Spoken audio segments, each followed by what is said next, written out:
ಗಮನಿಸಬೇಕಾಗುತ್ತೆ. ಒಂದಷ್ಟು ವಿಧಿ ವಿಧಾನಗಳ ಮೂಲಕ ಚಾಮುಂಡಿ ಅಮ್ಮನವರ ಉತ್ಸವ ಮೂರ್ತಿಯನ್ನು ಪ್ರತಿಷ್ಠಾಪನೆ ಮಾಡಲಾಗುತ್ತೆ. ಚಿನ್ನದ ಅಂಬಾರಿ ಹೊತ್ತು ಹೆಜ್ಜೆ ಹಾಕಲಿದ್ದಾರೆ ಅಭಿಮನ್ಯು ಆನೆ. ಎಷ್ಟು ದಿನಗಳ ತಯಾರಿ ನಿಮಗೆಲ್ಲ ಗೊತ್ತೇ ಇರುತ್ತೆ. ಅಭಿಮನ್ಯುವಿಗೆ ಸಾಥ್ ಕೊಡಲಿದೆ ಗಜಪಡೆ. ಅಶ್ವದಳ ಮಧ್ಯಾಹ್ನ 1ರಿಂದ 1 ಗಂಟೆ 18 ನಿಮಿಷದ ಒಳಗಡೆ ಶುಭ ಧನುರ್ಲಗ್ನದಲ್ಲೇ ಪೂಜೆಯನ್ನ ನೆರವೇರಿಸಲಾಗುತ್ತೆ.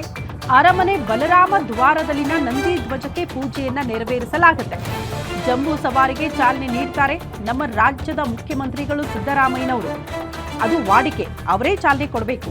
ಸಂಜೆ 4 ಗಂಟೆ 42 ನಿಮಿಷದಿಂದ 5 ಗಂಟೆವರೆಗೂ ಆ ಶುಭ ಲಗ್ನದಲ್ಲೇ ಈ ಎಲ್ಲ ಪ್ರಕ್ರಿಯೆಗಳು ಆಗುತ್ತೆ. 750 ಕೆಜಿ ತೂಕದ ಚಿನ್ನದ ಅಂಬಾರಿಯಲ್ಲಿ ವಿರಾಜಮಾನನಾಗಿ ಚಾಮುಂಡಿ ಅಮ್ಮನವರು ಪ್ರತಿಷ್ಠಾಪನೆ ಆಗ್ತಾರೆ ಅನ್ನೋದನ್ನ ನಾವು ಗಮನಿಸಬೇಕಾಗುತ್ತೆ.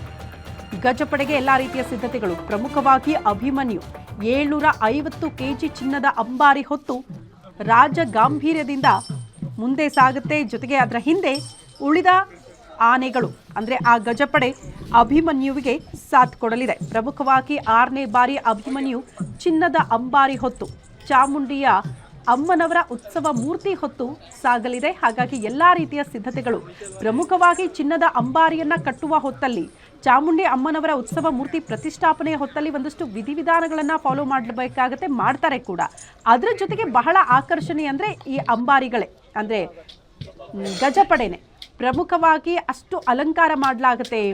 ಆ ಗಾದಿಯನ್ನು ಕಟ್ಟೋ ರೀತಿ, ನಂತರ ಅಲ್ಲಿ ಅಂಬಾರಿ ಕಟ್ಟೋ ರೀತಿ, ಚಾಮುಂಡಿ ಅಮ್ಮನವರನ್ನು ಕೂರಿಸುವ ರೀತಿ, ಆ ಎಲ್ಲ ದೃಶ್ಯಗಳನ್ನು ನೋಡೋದಿದೆಯಲ್ಲ, ಅದು ಒಂದು ರೀತಿ ಕಣ್ಣಿಗೆ ಹಬ್ಬ.